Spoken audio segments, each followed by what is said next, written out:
Hello, everybody. Welcome back again for yet another whiteboard session. This is the Nakshatra Gurukul. The Nakshatra Gurukul is a refreshing, thought-provoking series of interviews that I do with researchers, scholars, and students of Nakshatras who come here and present their original findings and teach us new ways of understanding and mastering the divine secrets of these lunar mansions. So our guest today is a jyotishi, practitioner of Vedic astrology. She's also an Atma Kriya Yoga teacher from Poland, but she lives currently with her husband in Croatia. And she started practicing yoga and meditation from a very early age of 70, when she was 17 years. And she is very dedicated to the path of spiritual development. And she became a disciple of Paramahamsa Sri Swami Vishwananda. So please help me welcome today Achala Sylwia Mihajlovic. Is that the right way to pronounce Achala? Mihajlovic. Namaste. Namaste, Achalaji. It's a pleasure to have you on my YouTube channel. So great that we came across each other. We started discussing about Nakshatras. And what I liked about her research that she's been doing, and she's also an author of a book called Discovering the Universe. And this book is based on Chakras, Kriya Yoga, and Nakshatras. The connection between Kriya Yoga and Nakshatras and the Chakras. The Chakras are the energy centers in your body. And it was actually through a student of mine who actually said that you have to get in touch with Achalaji. She has a lot of information on chakras and nakshatras. So that actually got us interacting with Achalaji. So Achalaji, I'm really interested in learning more about your researches and your sadhana that you've done for understanding the energies and what are the chakras and how these nakshatras are aligned. So please enlighten us today with this discussion. And before we commence, can you tell us about your journey of how you got into Vedic astrology and Jyotish? Okay. First of all, I would like to thank you very much, Dr. Paiji, for inviting me here on your channel, because it is here on your channel that I really got so much inspiration so many times, and it's really great honor for me to be here today. Thank you so much.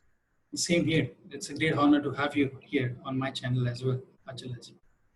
So tell me, how did your journey in Jyotish start? When did it start? How did it start? And what got you interested into Vedic astrology? So I will need to go back like 10 years ago, and 10 years ago, it was the time when I met my guru, Paramahamsa Vishwananda, when I started my spiritual practice, Atma Kriya Yoga, and when I got really involved into my own spiritual development. And of course, it was going for some years, and I think it was after 3 years, so 7 years, when I first started to be interested in Vedic astrology. And my first thing what made me really kind of amused about Vedic astrology is how really the stars, how the planets are really affecting us. And is this maybe perhaps some kind of language for which universe, for which God is actually speaking to us, so we can learn something? So I was always from the very beginning interested the most about this development part of Jyotish, not so much about predictions, what will happen, but rather what can we learn here? What really came here for? And what are our goals here, and how we can be more in tune perhaps with our own message from the universe? And I started to learn a little bit of Vedic astrology. I actually started from Jaimini astrology in the beginning. But then the teacher that was teaching me, he went abroad, so I wasn't really in contact with him anymore. So I just commenced my studies on my own. And I was reading many books about many different systems of astrology, doing my own research. Then I had a little break also, because I was then more involved into my spiritual development. And then somehow it happened that I got dragged into that again, and when again I started to study Vedic astrology, it was the time when really I focused fully on nakshatras, because this became like the most fascinating aspect for me, because it's even more fine than zodiac itself. It's something lying behind that. And the most amazing thing was for me to see that even every day when we look at the nakshatras, where the moon is dwelling at the moment, for example, we see that there is some message, there's some lesson, something we can learn. And if we can get in tune with that message, we can perhaps also avoid making certain mistakes, being too impulsive perhaps, or just doing any other mistakes. And this was basically speaking always the part of astrology which was most fascinating for me. And due to the fact that I am the practitioner of Atma Kriya Yoga, it somehow naturally guided me to research how it actually affects our energy body, really, how it relates to our chakras. I was inspired mostly by the book The Holy Science of Sri Giri, where he actually connected very accurately the chakras with the planets and with the zodiac signs. And it's really beautiful actually when we look deeply into that, because it's slightly different system than the system that was traditionally actually in Vedic astrology. Because in his system, basically speaking, the farther is the chakra, the farther is the planet from the sun. So it's very logical in a way. We'll come back to that later. And then I was obviously also very interested in how really nakshatras are connected with the chakras. So I also did a lot of research, mostly intellectual one, through scriptures, through different teachings, trying to find any connection there. And I failed totally, I must admit. I wasn't able to find anything on that. And then what I decided that perhaps maybe I will just let it go. I will just surrender. If it's supposed to come to me, it will come on its own. And I decided, it was around this time that I decided to do nakshatra sadhana. So basically speaking, just to chant the mantras of the nakshatras every single day for exact nakshatra that is right now ruling on the sky. Very simple practice, and it will take like 5 or 10 minutes a day. Nothing special really, somebody would say, but this particular sadhana is what brought me to some much deeper understanding actually of the nakshatras themselves. And then one day suddenly it just came to me that there is just so obvious connection really, because all these mantras of the nakshatras, they actually follow the exact sequence that the petals of the chakras in our energy body. So there must be an obvious connection here. And then I looked a little bit closer into that, and I understood then that there is an obvious connection, and that we can really learn a lot from that, to maybe look at certain nakshatras and lunar mentions from slightly different perspective that we didn't knew before. And I'm still researching that topic, so it's definitely not finished. And I'm sure that there are plenty of astrologers out there who could give even more profound insights on that. But this is how much I managed to discover so far. I think Achalaji, nobody has done so intense research on, at least that I know of. There might be a couple of people from the West had actually, whom I had connected with. They're doing some preliminary work on chakras and nakshatras, definitely. But I think your work could be, quite profound. I would say, by also the mantras that you had. You come across. Can you tell us, did you have a guru or somebody who guided you into guru as in for astrology and the chakra?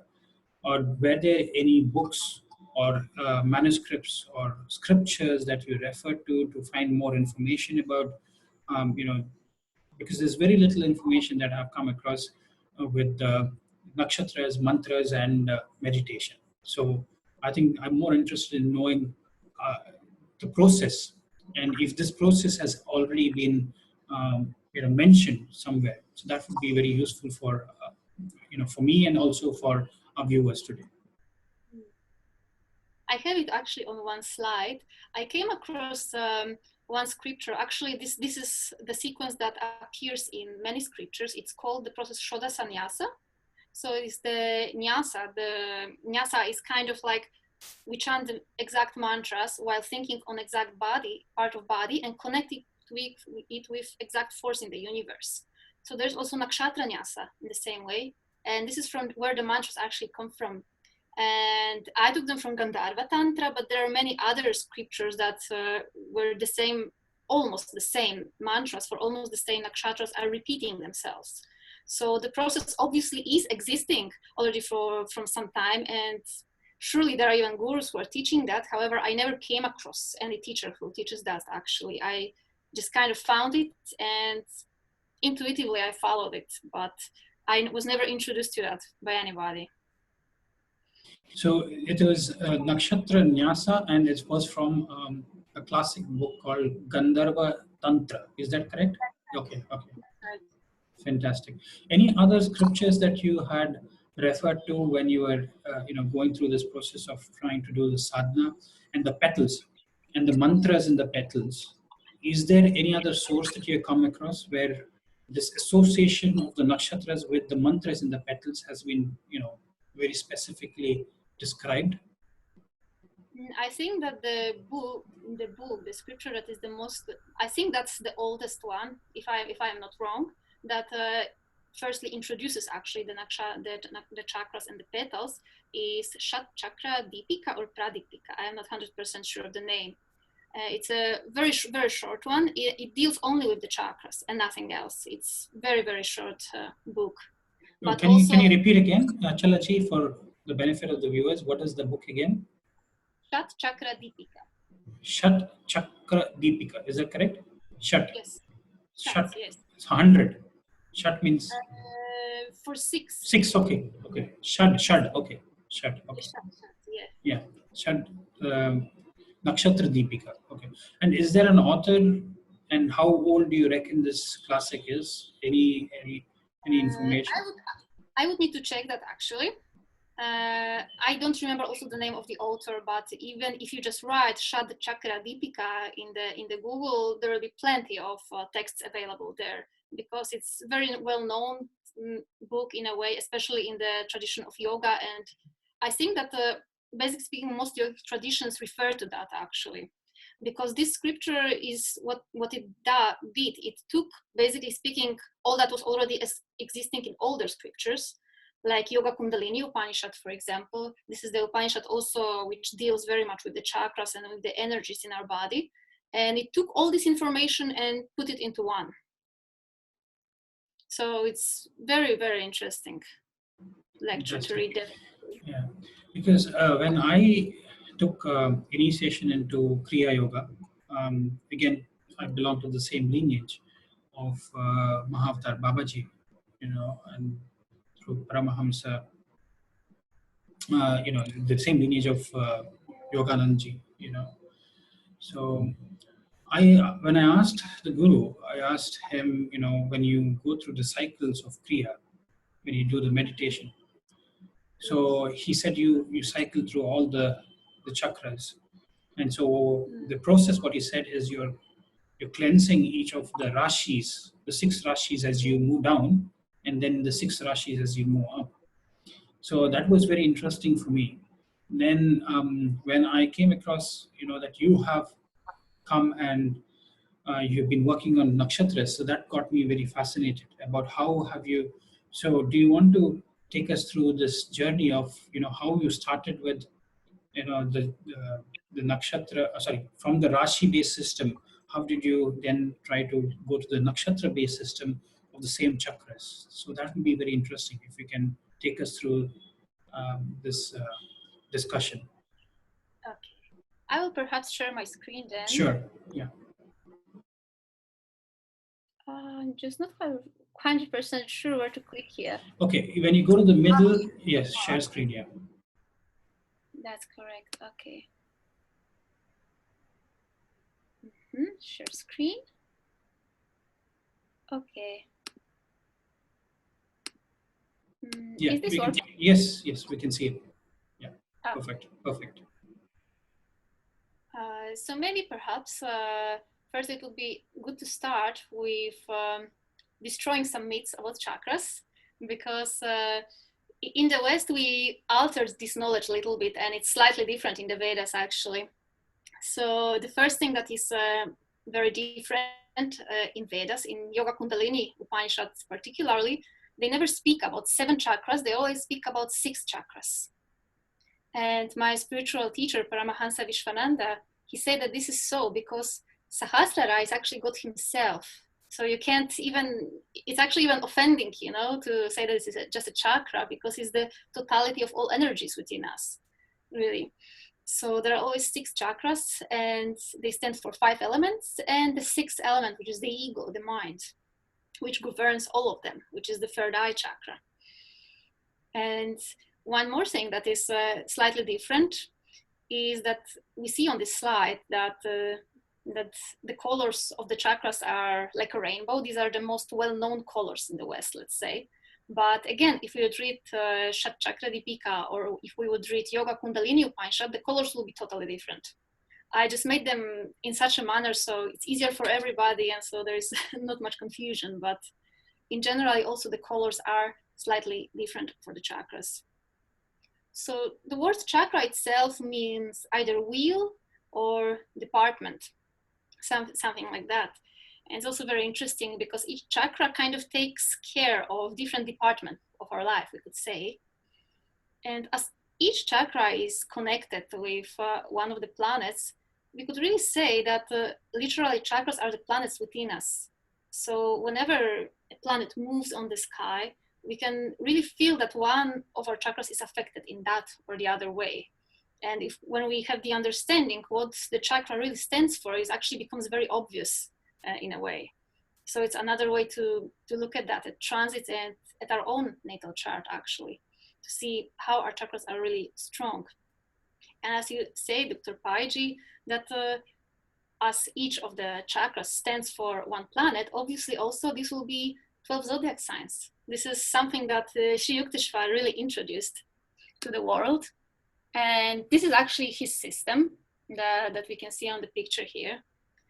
So Sri Yukteswarji came to the conclusion that the planets must be connected to chakras in exactly the same sequence, like the physical planets are away from the sun, from the source of consciousness, because sun is the source of consciousness, ultimately. So we can see that in third eye chakra, in Ajna chakra, there is moon and sun assigned to it. Then for throat chakra, it's Mercury, the planet of communication and the chakra of communication.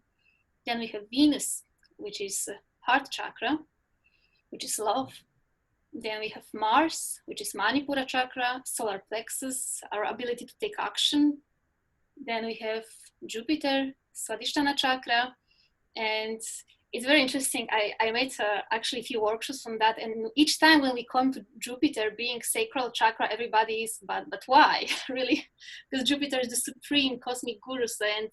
And actually, very wrongly, this chakra is many times translated into the West like a sexual chakra. But ultimately, it's not just about that. It's the element of water.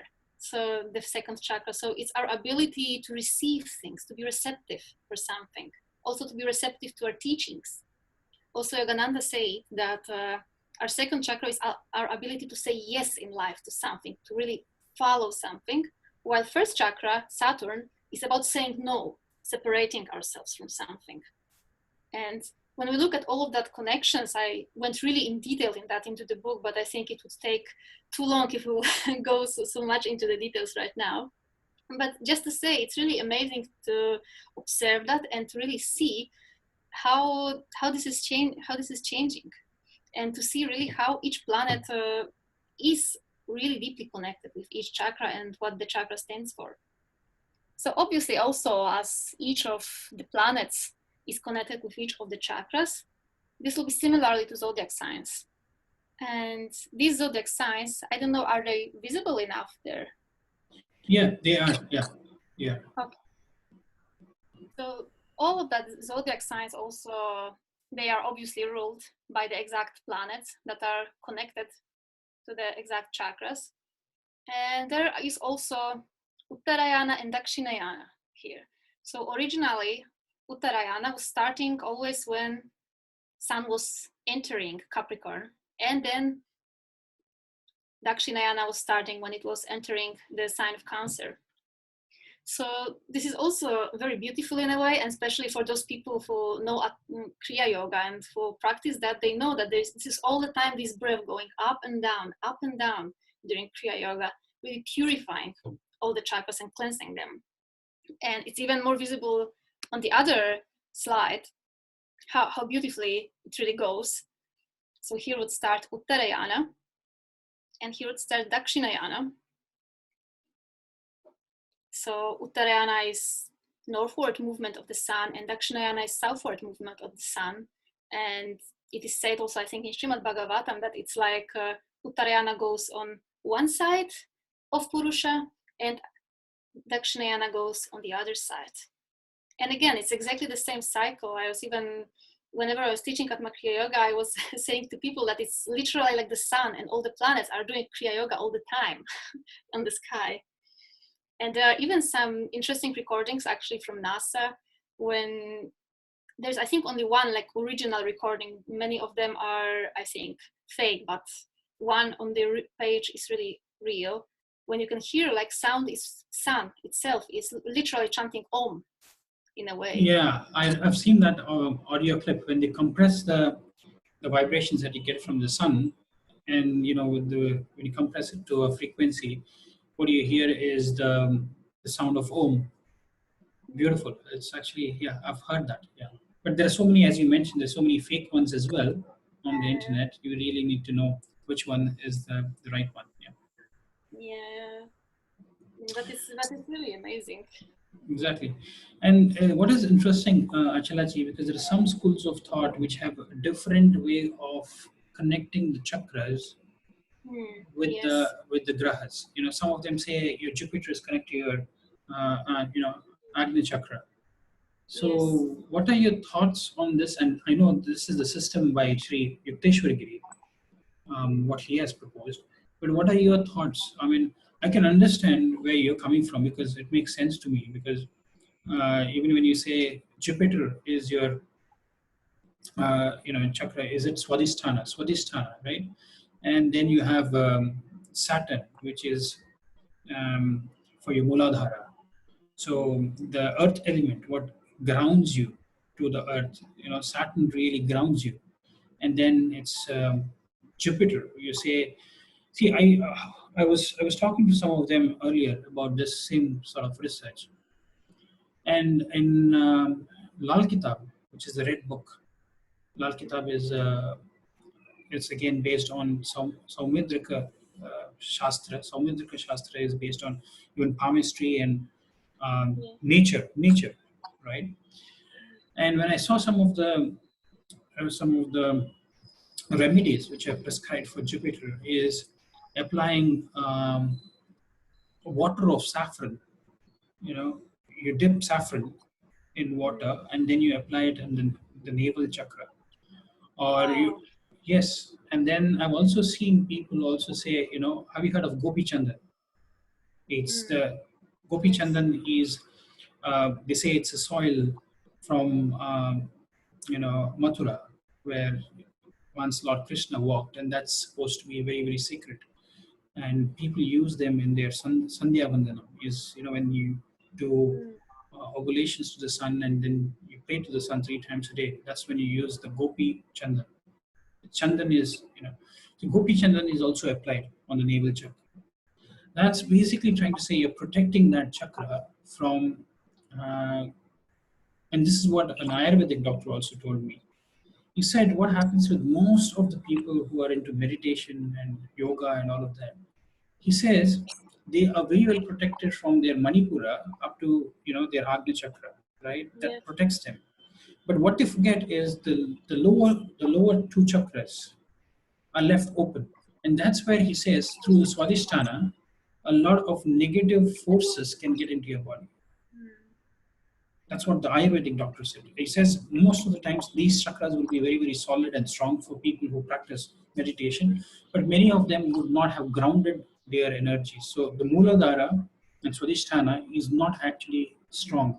I don't know. This was something which came from an Ayurvedic doctor. So I just thought, let me see what are your views, and is the way we are thinking, is that on the right path, or is there a different way of interpreting things?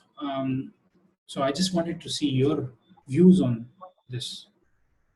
I would actually agree very much on that, that many people who are on spiritual path, like very deeply, that you can almost in 100% of cases see that something will be not completely all right, either with second chakra or first chakra. I think it's kind of normal in a way, in the beginning especially, because we are always thinking like these higher chakras are like higher, better, you know, even many schools are literally saying that. And but that's not the point really, because if we miss one of the chakras, we really miss some part of ourselves, and some part of ourselves is kind of left in the shadow in a way. So I think it's actually the biggest challenge for everybody really, perhaps not even for spiritual people, but to really find this balance inside the chakras, because it's obvious that some of them are stronger, some of them are not so strong, and to consciously try to actually change that, it's really a big challenge sometimes. I can say on my own example, for example, I followed spiritual path so early on in life, and as you can imagine, my path is the path of bhakti, devotion. So I was like, why would I care about material life at all? You know, why to get a job? You know, why? So it's very interesting. It's kind of very hard when you are so early on getting into spiritual path, because then you are so much in love to your Krishna, to your spiritual path, and then you need to really ground yourself and consciously think, but I am living here now, really, and I need to do my duty here, because it's not the point that I just run away somewhere. The point is to, like Jesus said, to be in the world but not to be out of the world, really. So I would totally agree with that, that very often the second and first chakra, something might be not okay here for spiritual people, and they definitely need more attention. And I think that even this basic balance between first chakra and second chakra is a struggle for many people actually, because the second chakra is more about the flow. You know, we want everything to flow because water doesn't have any shape really. It just wants to experience the flow in life. But the first chakra is structure, it's organization. And very often we are either in one extreme, being totally organized, we want to control everything, or totally opposite. Everything is like, for spiritual people, very often everything is just flowing totally, and we forget about everything, about putting any borders really. So I would definitely agree with that. That's very beautifully explained this concept, Achalaji. So thank you. And what this guy also told me, the Ayurvedic doctor, when I asked him, what is the best remedy to actually, when you know that your, upper chakras are very, very protected or very, very strong, and you're not caring for the first and the second chakra. He said, one of the remedies, he said, is to go and sit in the vicinity of a cow. He Wow. says, yes. He says the cow has, I mean, the Indian cow, Indian holy cow, whatever we call it.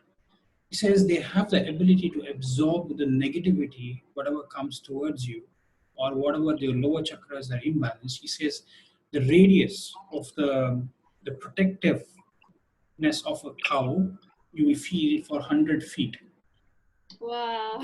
I have goosebumps when you say that. Really And amazing. yes, and that's why you see Lord Shri Krishna always used to have the cow, because the cow is like the mother. We call Go Mata. She will never let anything come on as her children. Because if you say she's Go Mata because she provides milk for the entire world, cow's milk is frank everywhere in the world, in every part of the world. So she's like a mother. And he says, being in the presence of a cow and giving it go grass or giving it thing, he says it will absorb all the negativity, all the diseases. Many people have healed themselves just by sitting with the cow. And the radius, he says, is 100 feet. So, no matter where you are, there is no negativity which comes in our field. Her electromagnetic field is so strong that it pushes back all the negative energies. So that is what he said. And many people will feel a lot of peace of mind. If you're depressed, if you're anxious, just go and sit in the vicinity of a cow. They say you just get lost. It's again the same thing with what happens with many sadhaks who go into Sri Krishna's mission, is you get totally lost in the sadhana. But these were interesting things. I thought I should share it with you people because I have not much gone deep into the chakra, but it's very interesting that you're bringing this up. So, Achalaji, thank you. So you can carry on with the discussion that we have been doing with this beautiful system. Thank you, Dr. Paiji. So perhaps we should follow to the Nakshatras already. So as I was telling you in the beginning, when I was talking, giving some speeches about this system with chakras, planets, zodiac signs, it was all very beautiful and very compelling. But I was always wondering what with the nakshatras really, and what we can do, how to decode them. So I tried really many ways, but I really understood then that somehow the nakshatras must be connected to these petals of the chakras. And there's one very beautiful quote from Paramahamsa Yogananda.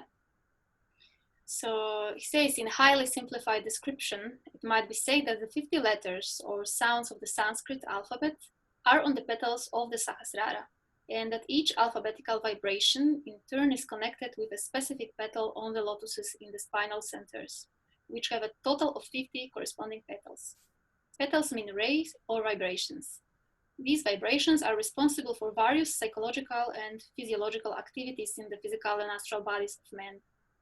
So we see this slightly complicated picture here on the left, but that's quite old picture from a very old book actually, which really represents that, how actually Sahasrara, so the supreme consciousness, is manifesting really through sound within ourselves. And there's plenty of really amazing research done on Sanskrit alphabet and how profound it is and how deeply it affects our consciousness, really. And it makes really deep sense if we take into consideration that all the rishis, all the Vedic seers, they had this knowledge. They knew literally how to affect our energy body through the sound. So each of the sounds, as we are going to discuss them soon, basically speaking, we can see how they are more and more gross in a way. Even Sanskrit alphabet is very, very interesting because the first sounds, the vowels, they start back of the throat and then they slowly proceed in the outside. So it's really like manifesting really everything into the world. And same with the chakras. The highest chakra, third eye, is the most subtle. It's just mostly the concept chakra, the vision. And then we slowly go down through the elements, and each of the elements is more and more gross. And then we come to the first chakra, which is the reality, the most gross, the most stable element. And there's even one beautiful verse in Vashishta Samhita that starting with the letter A and ending with the letter Ksha, so it's called the Kundalini. And there are even actually spiritual practices in some of the yogic traditions that I know about, where they literally go through the letters of Sanskrit alphabet and they imagine that they chant them on the petals of the chakras, one by one. And if we see actually how this Sanskrit alphabet is manifesting and how this meditation starts, they actually start from the throat chakra, from the vowels, then they go lower to heart chakra, then they go to solar plexus chakra, then sacral chakra, then root chakra, and just at the very end, they actually come back to the third eye. So the same is really on the petals of the chakras. And I'll just find a picture to show that. So this is basically speaking how the mantras are arranged on the chakras. So we can see that this is exactly the sequence of Sanskrit alphabet. Nothing is changed here.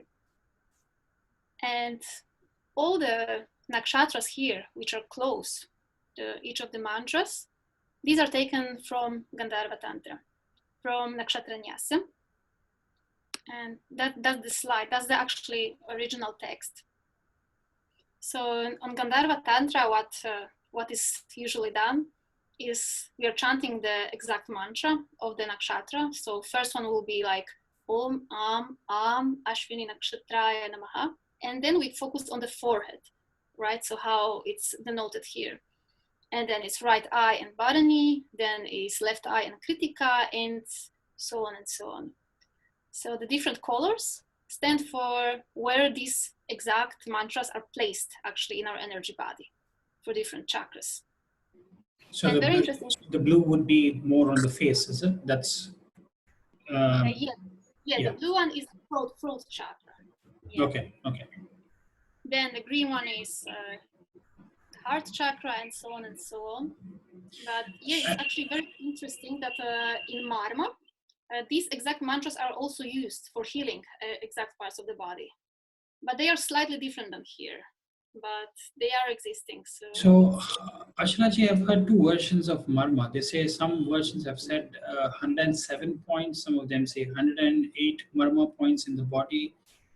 What is your understanding? How many Marmas? Marmas, I mean, can you explain also about Marma? Because some of the viewers might not be aware of what is a Marma. Marma is really probably the most ancient form of medicine. Really, it's Siddha medicine given by Siddhas. I don't have I was never so much into Marma actually, but I just read this and that book. And I believe, and this is how I learned it, that there are 108 Marma points, really. But in this book, these particular mantras, they were not assigned to points per se. They were actually assigned to parts of the body. So to heal the exact parts of the body. But Marma medicine, just in its entirety, is really beautiful to study, because if we look really, it's almost like having all these constellations, all this universe really on our own body, because these are also like constellations in a way of Marma points. So it's very interesting part of knowledge, definitely. And Achalaji, I would be interested in knowing, do you have the Devanagari script for each of these mantras? Because sometimes, if you read that, you do not know, because there might be a very subtle difference if you learn the Devanagari is the Sanskrit. So, Yes. when you see the accent and all of that, how do you the pronunciation is the key. So do you have a Devanagari script as well for each of these? I think I do have, but I would need to look for that.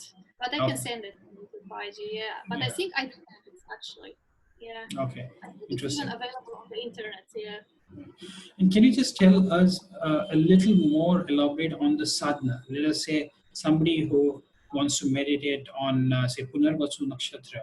How do they chant the mantra? Is it just the Bija mantra which is given there, like Om or Aim, or how do you pronounce? And as you said, Om Aim Ashwini Kumaraya Namaha. Or what was that mantra that you said? And how do you Ashwini Nakshatra. So you just say Bharani Nakshatraya Namaha, Kritika Nakshatraya Namaha. Okay.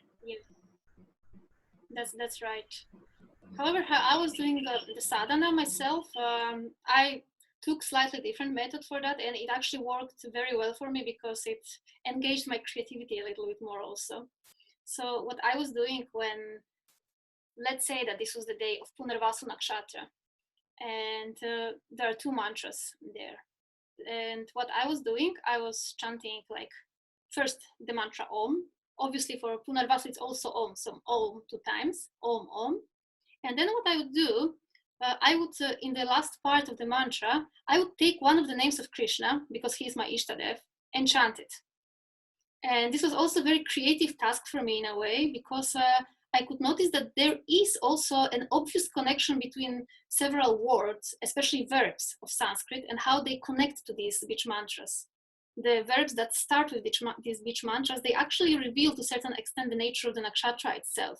Like for Kritika, for example, is the mantra is and if we take the verbs that are for Kritika Nakshatra, it's like or ush, and they mean to destroy, to burn something. So it's very much the nature of Kritika Nakshatra itself.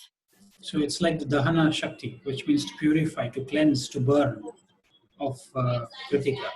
And what do you do, Achalaji, when you're chanting this? Do you focus your energies on the left eye, or is that how you do it? When you're chanting the mantras? I was not following this method. No, I just placed it here as an original text, how it really is in that particular tradition. But what I was doing, I was simply focusing on Krishna and trying to contemplate on that particular quality in him and to see how does it actually connect to the exact nakshatras. So that was my way. And for example, for Punarvaso, it's very interesting because you will not find a lot of verbs starting with O at all. It's almost impossible to find. There are some nouns, obviously, but it's very, very interesting. Great. I think this is lovely. I think for most of the viewers, they can also probably experience what Achalaji is trying to say, the different forms of meditating and doing these sadhanas. And if Achalaji can share the Sanskrit version of these, the Devanagari script of these, I think I can post it on my Facebook page so that they can go and get the right pronunciation and they can pronounce this correctly. So beautiful, Achalaji. Please carry on with your discussion. This is very, very interesting for me. Thank you, Dr. Paiji. So here is basically speaking everything the same. Here are just the mantras taken from Gandharva Tantra and how they are assigned to different nakshatras.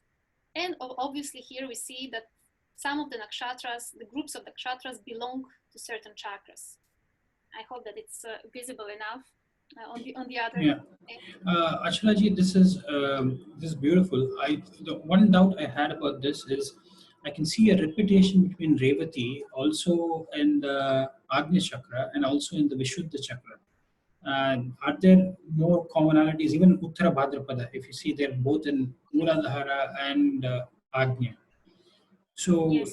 is there, did you see this link? What is the link that you see? Are these two chakras being connected? Is Uttara Bhadrapada the link between Mooladhara and Agnya chakra, between the first chakra and the last chakra? And then what about Revati? What are your observations on this?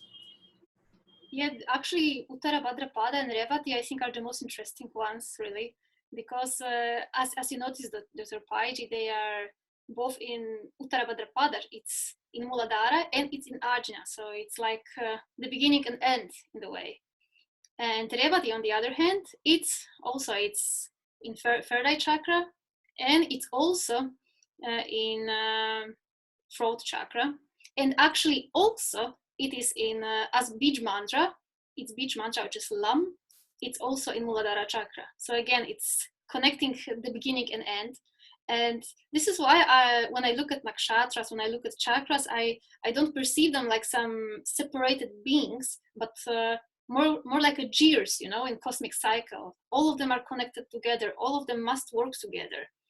And this is why what was actually the most beautiful for me in finding that it goes in a cycle all the time. So the cycle in a way never ends, because in the moment when we reach here in the third eye chakra, there's already the mantra Om, which is Punarvastu. Already the throat chakra cycle starts again. And this was my interpretation on that it's simply all working together like one huge mechanism. And this is why it makes so big sense for me that really we should always look at all nakshatras and respect all of them in our lives, not just one or two of them, because all of them are present really within us. And even if we look at these Bij mantras, because the letters of Sanskrit alphabet, for example, let's take the letter for heart chakra, which is Ya. This will be just Ya. But Bij mantra is Yam. And this which is in Sanskrit, literally means within me. So all these stars, the planets, they are within me. They are not far away. They're right here, and they are all cooperating together in bringing something. So I perceive it as big cosmic cycle that is really happening within us, and in a way kind of gears that are all dependent on one another. This is why when I always see that when a person has, for example, a very strong third eye chakra, there is very big possibility that actually first chakra won't be so strong at all, or some other, or second chakra, one of them. Because if one of these gears is not completely okay, another one might also fail, because there will be no balance anymore. It's like in Vastu, if one side of the house is stronger than the other, there will be disbalance again. I had actually opportunity to notice that because my guru, Paramahamsa Sri Vishwananda, he has given us sadhana of meditating on elements. And we were supposed to do meditation on elements half year per element, basically speaking. So 2.5 years in total. if one day you fail, you start everything from the beginning. So it was really, really long sadhana. And what was very, very interesting about it, that we were meditating for half a year on just one element, that the first side effect was that actually huge disbalance in the body in the beginning. Because you focus on one element just, and it becomes so prominent that you become almost one with it, and others don't work anymore so well like they should. And of course, then at the end of the sadhana, everything was perfectly in balance. But in the very beginning, it was really challenging to see really what happens when one element is totally out of balance. That's very, very interesting, Achala ji, because when I got initiated, as I said, into Kriya by Paramahamsa Prajnanandaji, my guru.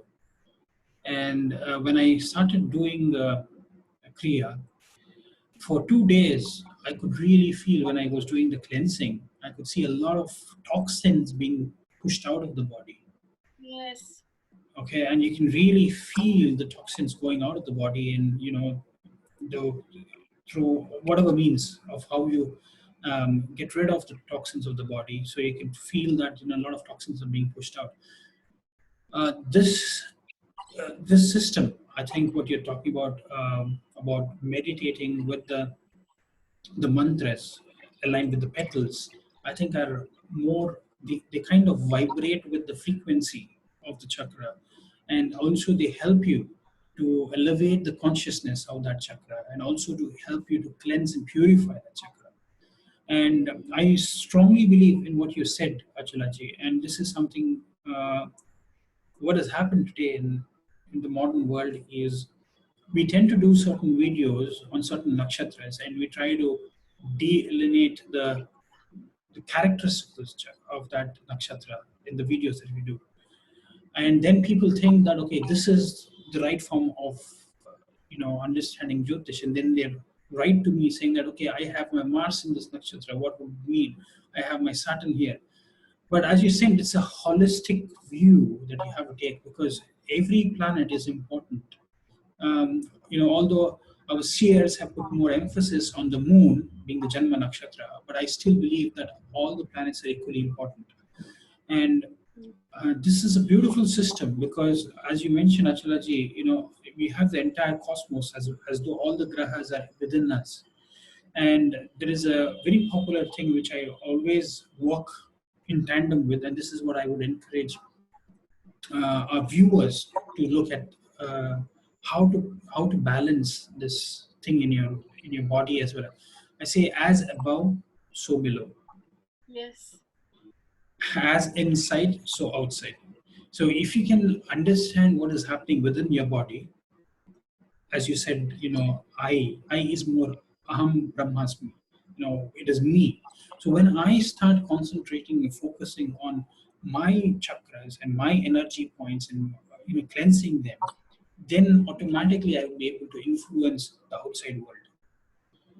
But if you're weak, then you would let the external forces or the external agencies to impact you. And so is the case with as above. As above is in the stars. What is happening in the stars is happening within you. So if you can control what is happening within you, you would be able to have a greater alignment with what is happening up in the sky. And that is what was mentioned in Taittiriya Brahmana as well. When you talk about bases above, bases below, Shatapatha Brahmana talks about. So these are ancient classics which actually talk about what is bases above, what is bases below, what is the desire of what is the Shakti of these nakshatras. So it's beautiful that you're mentioning all of this. And what I want to understand from you now, Achalaji, is how would you use this information and this knowledge in Jyotish? Now, my question is, suppose I know that I have a prominent planet in Kritika Nakshatra, let us say. Okay, can I actually activate the planet based on, because it's very prominent, by chanting the mantras of Kritika? Is there a method to activate the planet? Suppose I have my Yoga Karaka, but I'm not running the time period of that planet. But by practicing the system, are we able to also help us reduce the pressure of not so favorable planets? When I say not so favorable, I have to use the right terminology, because this is what I learned: is no planets are malefic, no planets are benefic. Mm. Okay, some planets are more generous, some planets are more strict and stern. I think that's the right word. They are very strict and stern. Yes. Okay, but they're not malefics. We should get rid of this terminologies from the science of Jyotish, saying that this is a malefic and this is a benefic, because all planets don't wish, because it's the same planet, isn't it? How can Saturn be good for you and Saturn be bad for me? Saturn is the Saturn, isn't it? How Mhm. we manifest that energy through us is, maybe it is more strict on me, it is more stern on me, or it could be a little bit generous with me based on Yes. what my karmas are, what is the seeds I've sown. So tell me about your method of using this, and how do you use this in your Jyotish practice? Or is there a way that you use this, or is it just for meditation and energizing the points in your body? So I'm more interested in knowing the connection with Jyotish, and how do you use that in your study or your practice that you do? And I have it actually on the last slide, a big picture.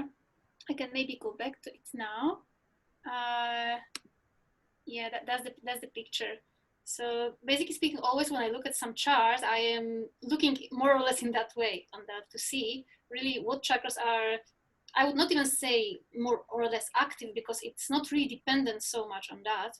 But how do I use that? So let's take example of perhaps, let's take some easy nakshatra. For example, Pushya nakshatra. So as you can see, Pushya nakshatra, it's ruled by Saturn. Saturn is related to the first chakra in our physical body. So first chakra, what is, again, it's security also, the first chakra. So to be stable, the desire is there. It's at the same time, in zodiac, it's ruled by Cancer, it's the moon. So it's the sixth chakra, it's the Arjuna chakra. So there is the desire for stability, but at the same time, huge desire for spirituality. And what I notice, especially with Pushya Nakshatra natives, that they tend to be very spiritual, but also very much in their comfort zone. They would rather learn very often for themselves rather than for sharing. But this is particularly when the moon or Rahu is there, and or Saturn even, I would say. With different planets, it will be slightly different flavor. But at the same time, it's in the range of heart chakra. So also the love is there, and the wish to share is also there, but sometimes the wish to stay in comfort zone is simply bigger than that. So this is how I look at that, and I don't have the slide for this particular thing, unfortunately, but what I did also introduce in the book is I had a look of all of that nakshatras and their padas also, to see also where they are in Navamsha.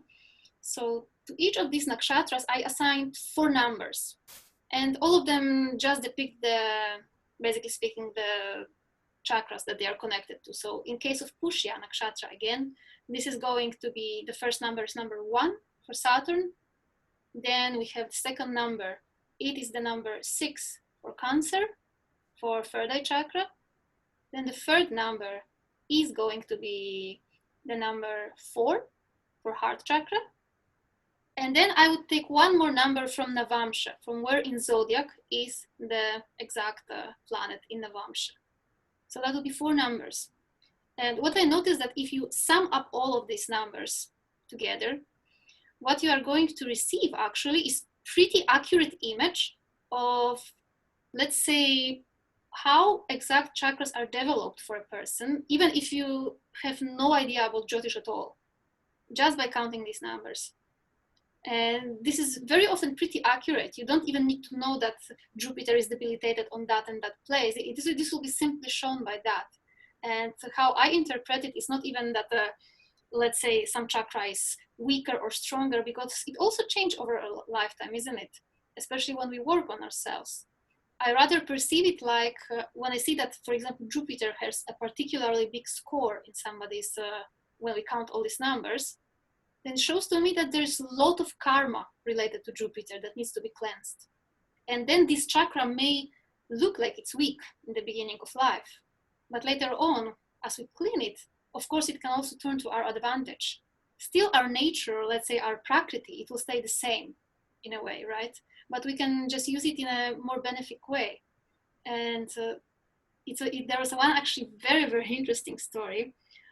Once a group of my guru, Paramahamsa Vishwananda, they were on some pilgrimage, I believe. I'm not so sure where exactly they were. And they were to some astrologer. They just told me it was some famous astrologer. Nobody was able to tell me the name. They've forgotten. So I don't know if the astrologer was really good or not. But what was really interesting, they were just going to this astrologer one by one to see to just see, right, what they have to work on themselves and so on. And I think that was the most shocking day on that astrologer, because I think that every single prediction he made was wrong, totally. And obviously all of them were Atma Kriya Yoga practitioners, right? And so they were transforming their karma. And of course, Atma Kriya Yoga and Kriya Yoga in general, it definitely transforms our karma. But I wouldn't say that it's like totally, that our chart doesn't have any influence at us anymore. I would rather say that each nakshatra has its Shakti, right? The power. And especially when the planet is sitting there, or when this particular nakshatra has some other profound meaning in our horoscope, this power simply yearns to manifest in some way. But sometimes it can be manifested in different way. For example, Kritika, right, is Dahana Shakti, Shakti to burn. It's quite violent actually, but we can burn the negative qualities in ourselves also through that. So each of the nakshatras, they always have this big potential that they can give us. I think the best example of that is really, I don't know how they were called, the mother and father of Shakuni in Mahabharata. They had a very interesting story. So the mother of Shakuni, she was destined that her husband will die immediately after her marriage.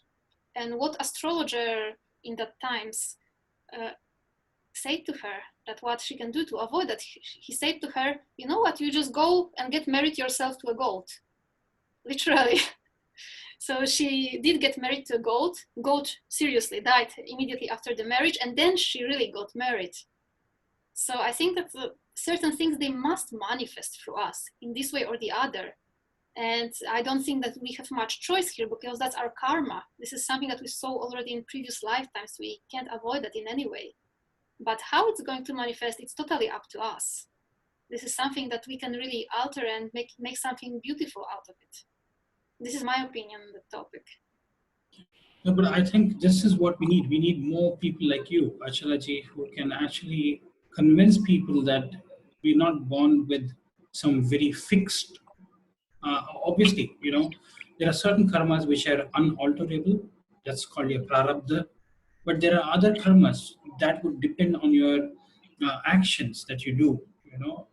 And I think having also going through Kriya Yoga and all of that, where you say we're trying to burn some of your karmas, and you can also, when there is people who say if you do Kriya Yoga constantly for many, many hours every day, you start burning more and more of your karmas. That definitely is something that says that, nothing that you have come with is already predestined. Some of them, yes, it is predestined. Some of them you can definitely, with effort, you can change with free will. And this is what I feel we should put in more of an effort rather than, and all this holistic means of understanding the nakshatras, understanding the rashis, understanding your chakras. It's all a very unified way of connecting with the higher consciousness, I feel. This is all a system, which is all, and they all beautifully align together. Yes. Whether you talk about astronomy, you talk about astrology, you talk about mathematical calculations, you talk about dashas, whatever you talk about, they kind of all fall in the same system. They all gel together. They all come together to help each other. So they're very complementary. You can never do, and this is what I say, you can never say I'm doing Jyotish, but I'm not doing the other things, around it. I'm not interested in knowing the astronomy. I'm not interested in knowing the numerology behind it. I'm not interested in knowing the chakras. I think all of them have to play a role in trying to understand, and then that is what is going to manifest from you. So I really like the way you put things together, and it makes a lot of sense to me. And definitely, I think it will be very interesting to, in another discussion that we're going to do maybe in future, when we come together, we should do this on your number system, a technique that you're talking about, which is there in your book. Maybe you can explain this in a simple way that people can actually use that as a pattern to understand the fabric of their life. As you said, you don't even need to know about Jyotish. You don't need to know about the qualities of the planet. But is there something, Achalaji, that you can tell us on the basis of your understanding of chakras and nakshatras? If you can tell us, how do different planets manifest in different chakras? Now, for example, you talked about, say, having Moon or Rahu in Pushya. How would they behave when they go into a Purva Bhadrapada, or when they go into a Bharani Nakshatra, or when they go into an Uttarashada Nakshatra, or whether in Vishaka Nakshatra? What qualities and is these chakra points, when you say, when I said some strict or stern planets like Saturn, Rahu, karmic nodes, when they come at a certain point or a certain nakshatra, is there a way that we can elevate the suffering or elevate the energies by focusing and chanting the mantras of that chakra?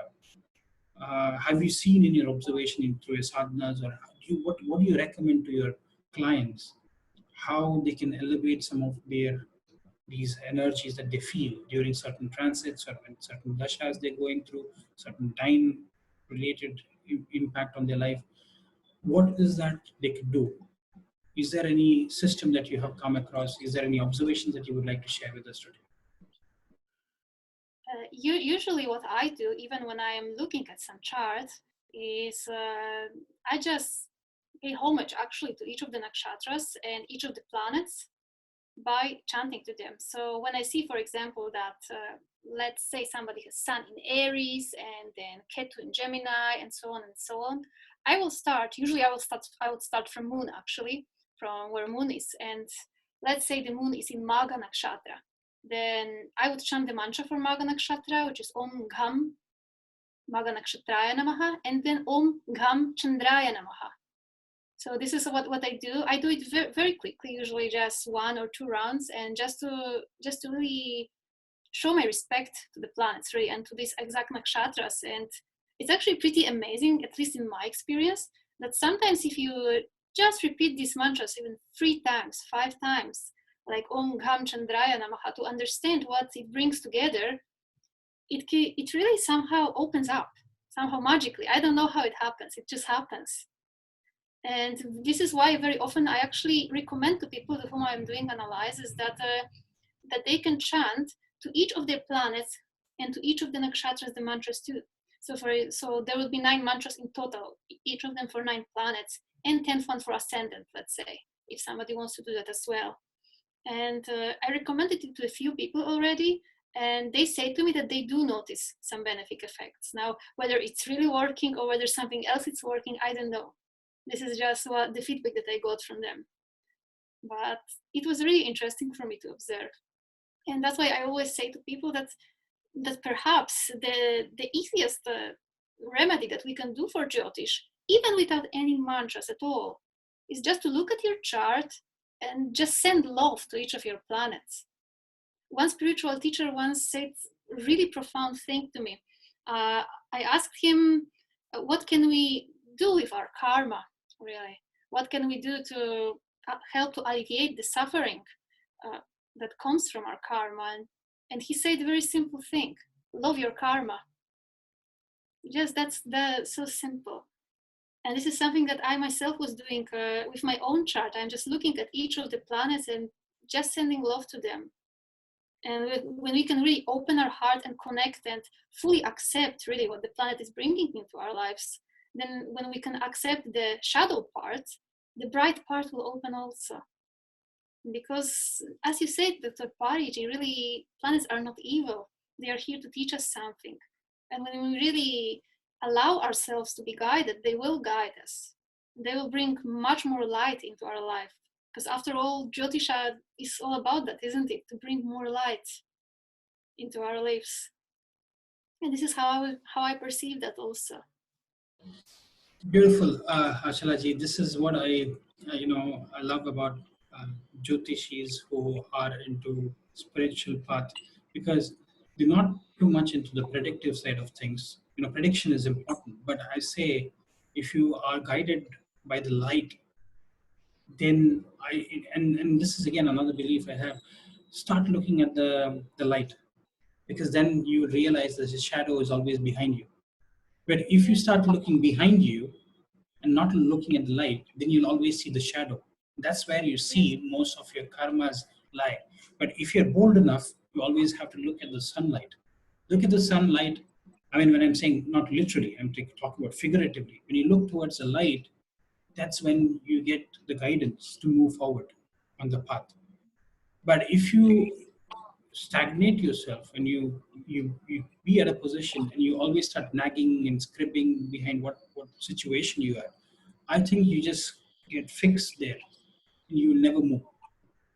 And I love this journey that you have brought us today on this very interesting topic of chakras, nakshatras, and kriya meditation. I think this is a beautiful topic, Achalaji. So tell us, is there something else that we had to cover today and that you wanted to share with our viewers? Anything else that we have missed? And one more thing I want to love to listen from you is your experience with Vastu. Do you think we should do this today, or do you think we can have another session with you on another webinar where you can talk exclusively about Vastu and this would be very interesting. I think it's better to do it on another session, because really Vastu is so vast topic. It's even in the name vast. It's very interesting. So vast topic that I think it would take a lot of time. Yes. No, we'll definitely do. We'll have a couple of more sessions with you, Achalaji. That on one is definitely we'll bring out the technique that you're talking about with numerology. Assigning numbers and then trying to see maybe a couple of examples that you can share with our viewers, and how to use that technique to simply understand what the pattern is. But is there anything that you wanted to share, anything else that you wanted to share with us today on this beautiful topic of chakras, nakshatras, and kriya? I think that we pretty much covered the introduction. Okay. I think it's really beautiful session. Thank you so much, Dr. Paiji. I think it's just a great honor, Achalaji. This is absolutely fantastic, because I always wanted to see what was the connection. I've never have come across somebody who could speak at length and who's also a practitioner of Kriya and also a practitioner of Jyotish. So, getting people who have done it, been there, and who can guide us. So I'm very, very honored, and I'm very, very grateful, Achalaji, for coming down today, taking your time and giving us this knowledge. So as a guru today for teaching us this, I really want to bow down to you and bow down to the knowledge within you. Thank you very much for joining us today. Thank you, Dr. Paiji. Thank you so much. Bye-bye. Bye-bye.